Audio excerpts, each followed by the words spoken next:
Hello everyone, in this video I am going to show you how to provide an option to the users to show or hide filters section in a dashboard. For example, here we have provided one filter icon. When user clicks on this icon, the filters will be displayed.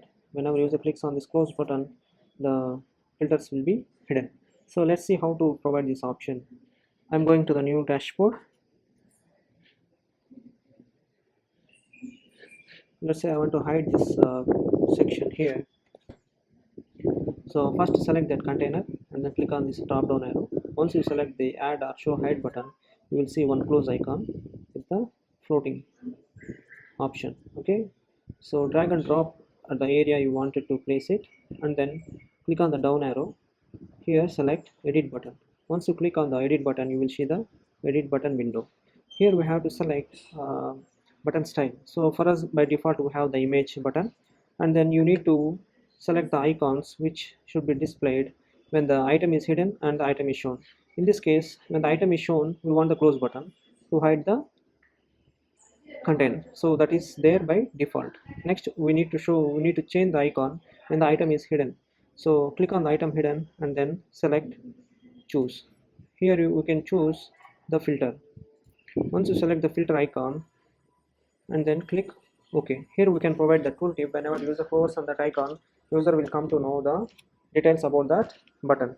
I'm going to provide show or hide filters and then click OK. Once you click that, you can see go to the presentation mode. Now if you click this close button, that filter section is hidden, and when the user clicks on this filter icon, so the filter icon is automatically shown when the item is hidden, because we have selected this icon when the items of that container is hidden. And then when we click on these filters, so the filter section is shown. Whenever if our requirement is to occupy the entire space of this dashboard, we need to place these two items in one container. Okay, so if you select the container, so both of them are in one container.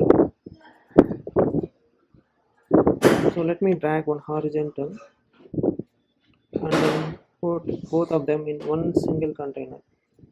Select container vertical, drag and drop next to it. So now I adjust this width of this filter section. So now when we click close, so the filter section is automatically hidden and the items are this table occupies the entire space. So whenever user wants to see the filters, user can click on the filters. So I hope this tutorial is helpful to you. If you like this video, please hit the like button and do subscribe.